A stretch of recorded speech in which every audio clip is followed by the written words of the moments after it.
Hello everyone, welcome from the Star Wars Home Video Library. I'm your host Nathan P. Butler, author of A Saga on Home Video. We're actually going to be seeing some stuff in here that shows up in the book, so I'll point that out as we go.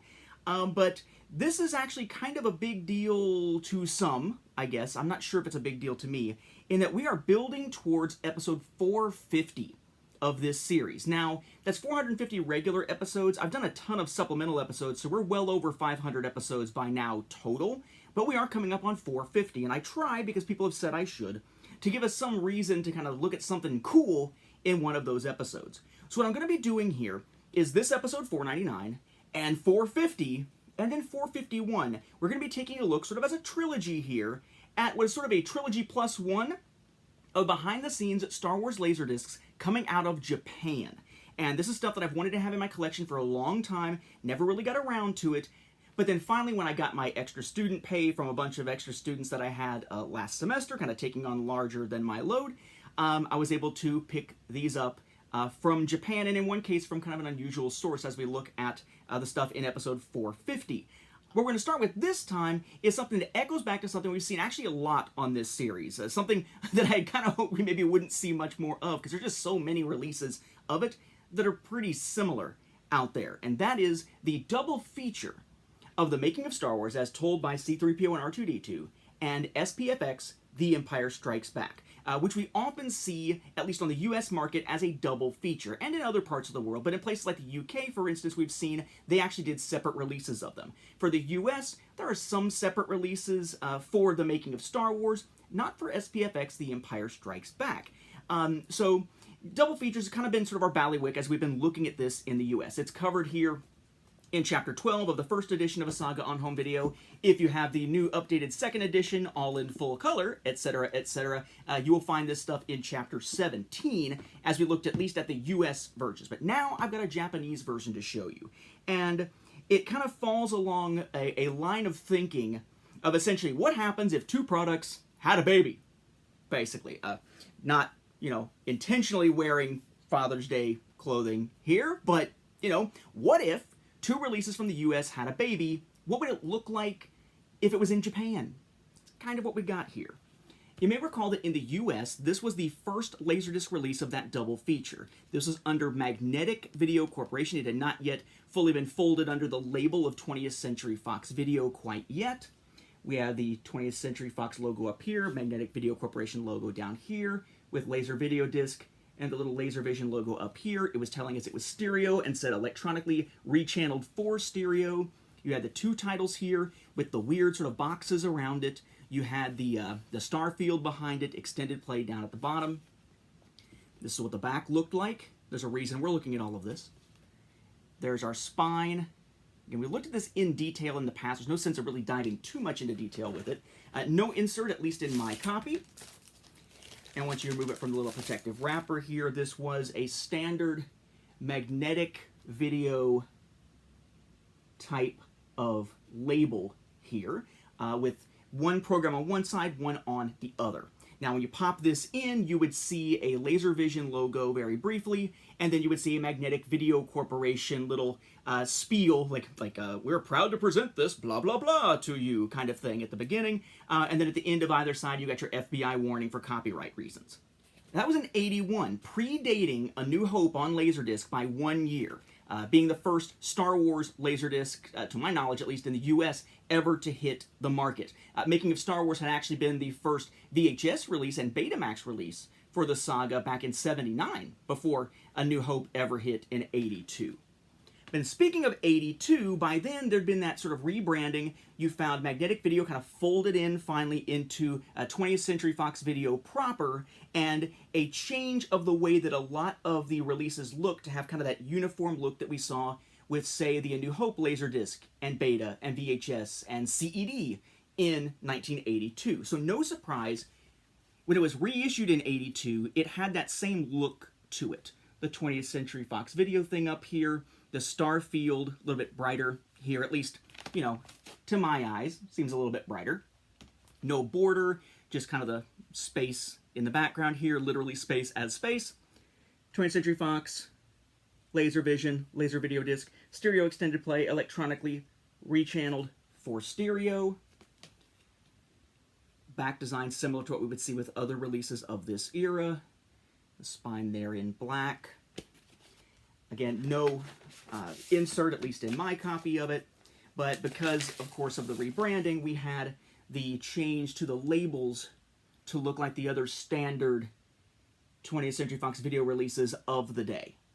But, he asks, what if those two had a baby?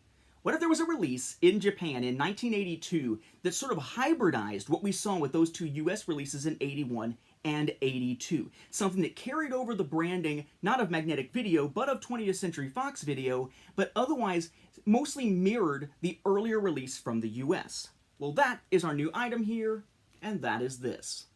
This is the Japanese 1982 LaserDisc release of that double feature. Okay. Notice here, we have the obi on it. You would still be able to tell the difference, though, without the obi. In this case, it's one of these little triangular obis here with the price and information on it. Okay. You've got 20th Century Fox Video there on one edge, product number, Japanese on the other edge. Very hard to find these in pristine shape, which is why I was excited to get this, although it did get a little bit damaged on the actual jacket while in transit from Japan recently, which kind of sucks, but it still actually is in better shape than my American one from 81, so not sure if I should bitch too much about it.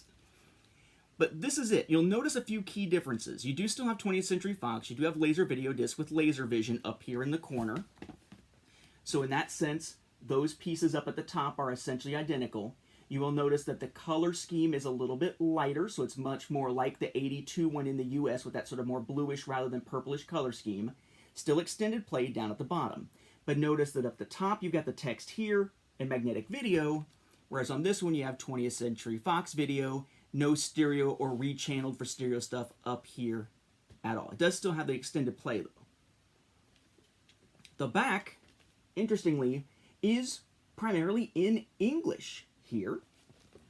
So we've got basically, essentially, the same stuff, pretty much, right? So the top section there, this is a little bit more faded, of course. The top section there is going to give you the titles with some host information and some legal notices. You got the images there that are effectively the same. Let me switch this around. There we go.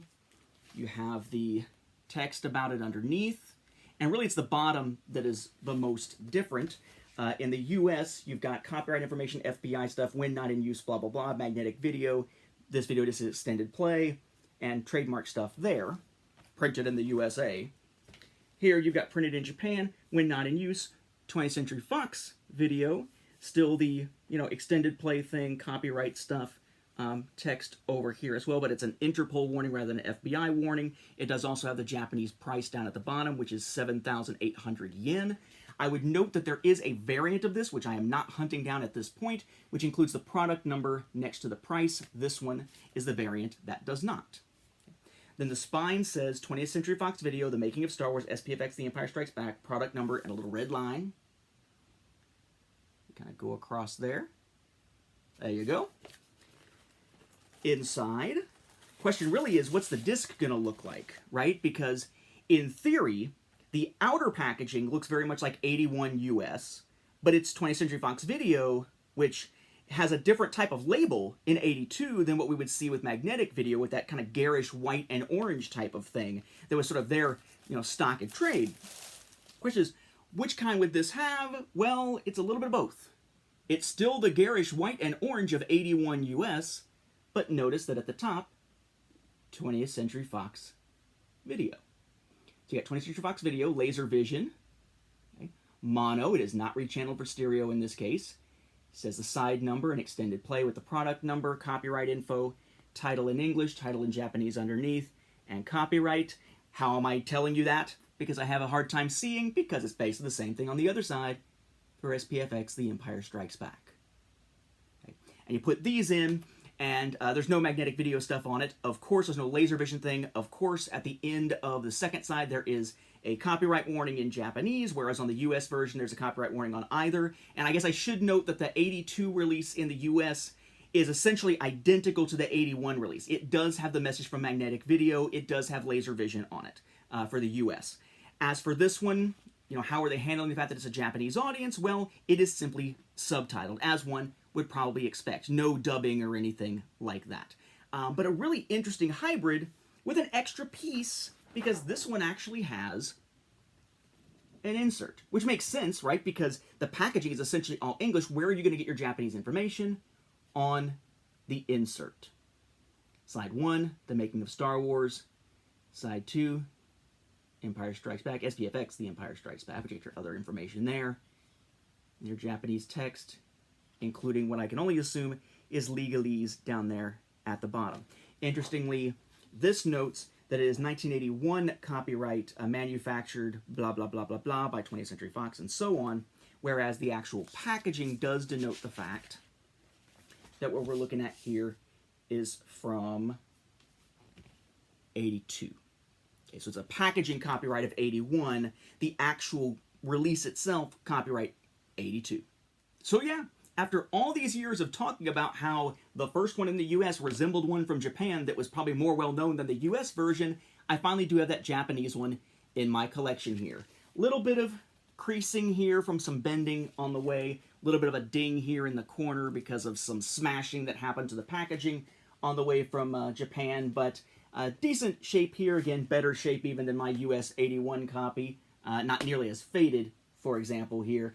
Very happy to now finally have this in my Star Wars home video library. But this is not the end of our look at these behind-the-scenes specials. Next time in episode 450, we look at the Making of Trilogy, a well-known, somewhat high-priced at times, somewhat sought-after set from Japan of all of this era's 3 big behind-the-scenes specials, except the one that always seems to get left out, which happens to be my favorite, which we'll see again very soon as well. So, stay tuned here. Episode 450 is coming up, and episode 450 we'll be looking at the Making of Trilogy from '95. With that, we'll wrap up this episode. Thank you for watching, and may the Force be with the home video viewers.